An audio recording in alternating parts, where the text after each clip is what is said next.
once basketball came back, we got those preseason games. We forgot about the message. Yeah, Black Lives Matter was on the court. Yeah, they had it on T-shirts. Yeah, that was all good. But we really stopped having the conversation. It was about who gonna get that 8 seed. It was about, who was not going into the playoffs. We were talking about TJ Warren dropping 50. It wasn't about Dame Dollar. Taylor. Yeah. It wasn't about George Floyd. Ahmaud Arbery. We quickly forgot. And I commend the NBA. I commend the Milwaukee Bucks for taking that stand today. I would have liked them to inform the Orlando Magic so the Orlando Magic didn't look silly going out on the court. But I'm glad that the Orlando Magic complied. We're not going to see NBA for a while, fellas. I think the season is done. Yeah. I think, first of all, I don't think the players didn't really want to go to this bubble to begin with. So now you giving them a strong reason to leave this bubble. And I think they're ready to take a big stand because sitting out a couple games don't do anything. But you cancel these playoffs and you don't have an NBA champion, you don't have an NBA finals, ABC now don't have anything to put on TV. They're losing millions and hundreds of millions of dollars. Now you're talking. And I think they're ready to put their money where their mouth is. Yeah. Yeah. And one of the things is, fellas, that I was talking to Clarence about before we brought y'all on was, we all got kids or we all got nieces and nephews that we have to have it, that we have to raise, and deal with. And Cam, I know you got a son. I know you got a daughter. Clarence. Yeah. And Jonathan, I'm not sure if you got kids, but I know you got some nieces and nephews or something. Got one on the way. Okay, you got one on the way.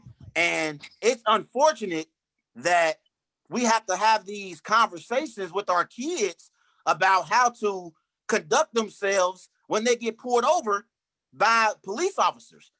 It's unfortunate that we have to talk to our kids about no subtle movements, do as you are told, don't, carry yourself a certain way so you can come home, so you can come home.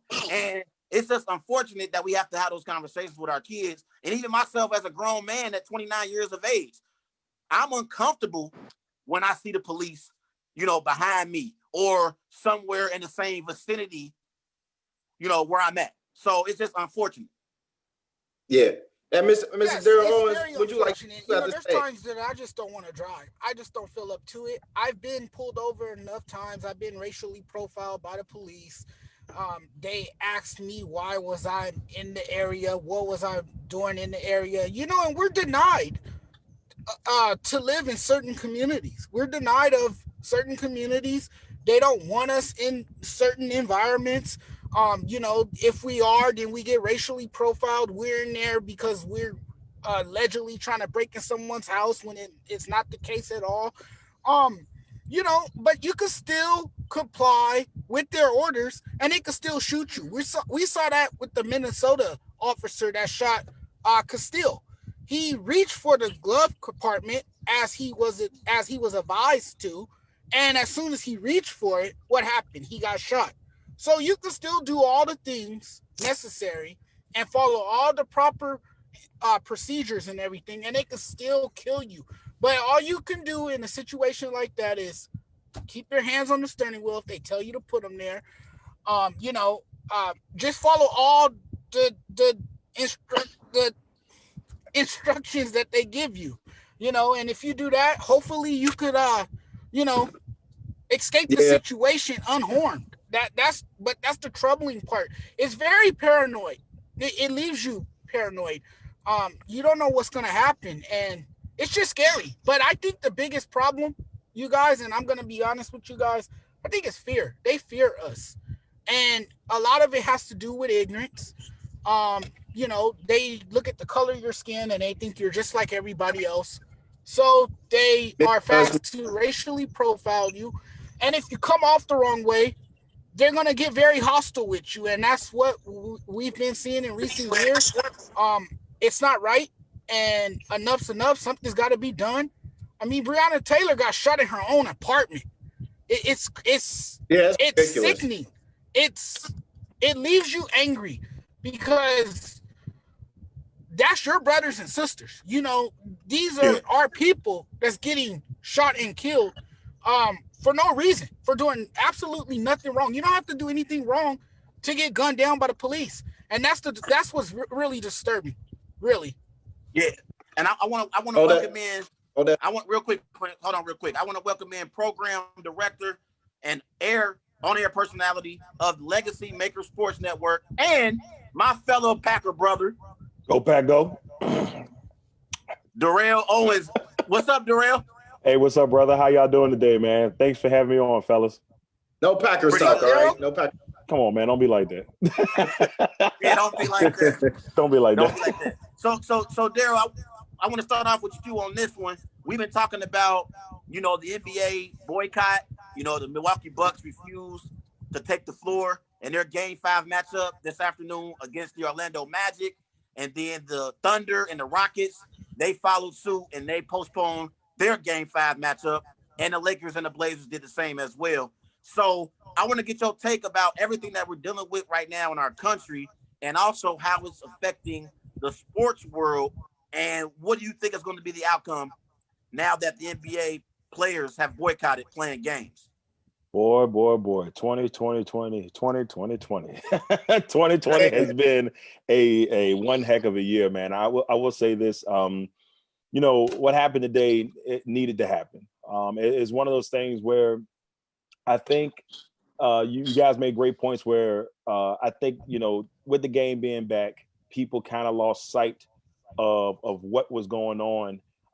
And they kind of went away from, they went away from that vibe, like NBA was back, sports are back, baseball's back, everybody's happy, everybody was kind of like, we're good. But then, this happens and we get a chance to see, another example of why, we had the protests in the first place. Another example of why, players have been upset and why they didn't want to start. I guess exactly what Kyrie Irving was saying earlier, like my man Cam said, like it was one of those things that I got to apologize to him because I thought he was crazy. I was like, come on, Kyrie, you just don't want to do it because, nobody, you're not playing. And so you don't want to play.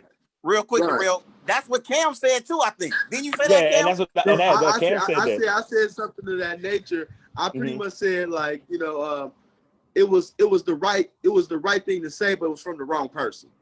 Like I didn't want to hear it from Kyrie. You're 100% right about that because, I ain't trying to be mean, but Kyrie Irving is not the most reliable person to speak out on those type of things. He's had a couple of runs here and there that I'm like, come on, bro. Like, I just thought he was saying it just to be spiteful. But besides that, in the end, he was right. It's something that we needed to be able to, like, really concentrate on what's going on in today. And, this happening today is just a small step. But I don't know if it'll do what we really needed to be done because here's my problem with a lot of this. What ends up happening is they'll be like, oh man, this is happening. It's a focus for a while. But in this day and age, with our, with the where we are in the world today, short attention spans. And so now all of a sudden it's back in the forefront because it happened again. And I had a good friend of mine tell me, they was like, this is a perfect thing for a young generation to take the lead of. The one thing that they were worried about is that the young generation would get off the track and they would lose sight of what needs to be done. And the biggest thing is they try to throw small things in the way to get our minds off of it. Example, we're going to change Angie Mama to Aunt Sheila, or we're going to do that. Why do you have to give us like baby victories in your eyes to try to make it look like, hey, we're trying. Hey, look, guess what? We're doing this. Guess what? We're trying to do this. So that way you don't have to worry about what's going on. But in the end, they're not focusing on the things that need to be done.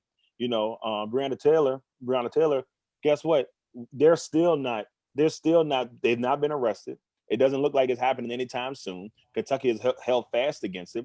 LeBron and multiple athletes have preached about it, talking about, hey, man, say her name.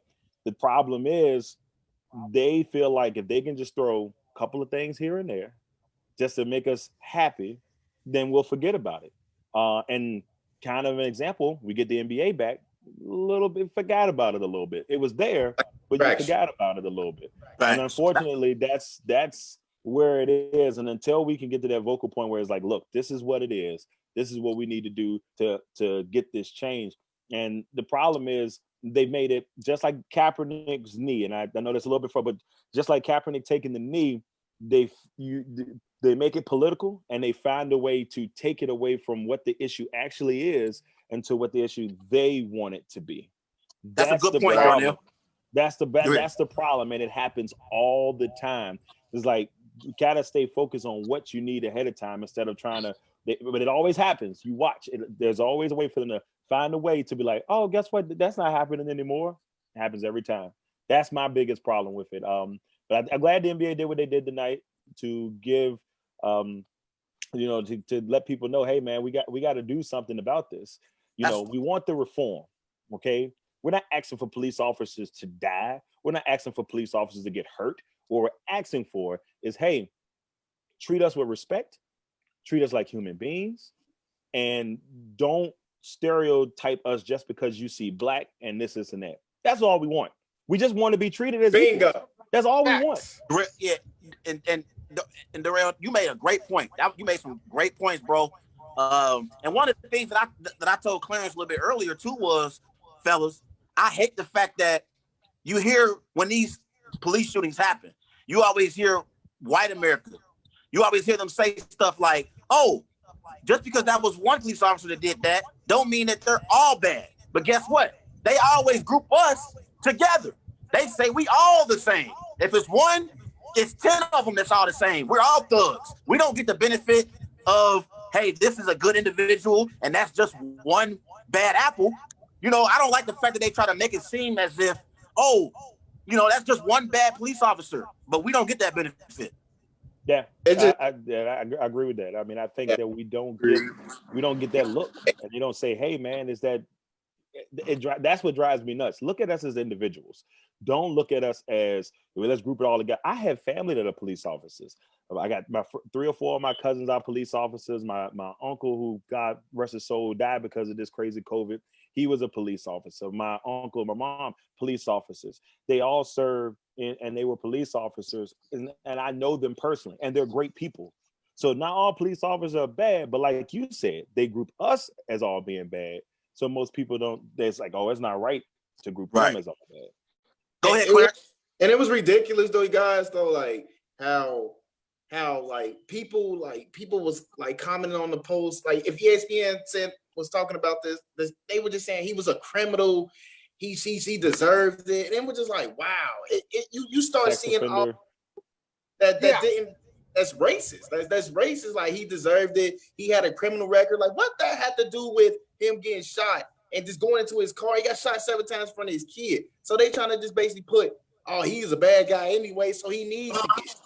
And I'm like, this is ridiculous. Like, so what of his past or whatever he got going on? This guy was unarmed. And then it was another post that guy claimed that he had a knife in his hand. And I'm like, what? Where are all these accusations coming from? Like, wow, man.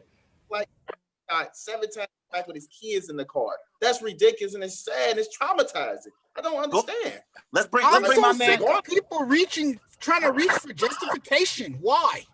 Yeah, right. Let's bring my man Cam back in here, fellas. Cam, you want to respond to any of the things that we just said? Man, y'all hitting it all on the head, really.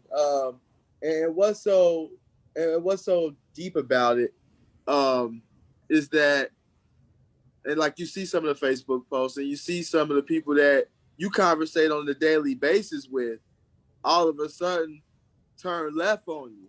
And it's like, whoa, like where did that come from? Like last couple months ago with the George Floyd thing, you was with us. Yeah. Like now it's like you done did a complete 360 on me. Like it's the same thing.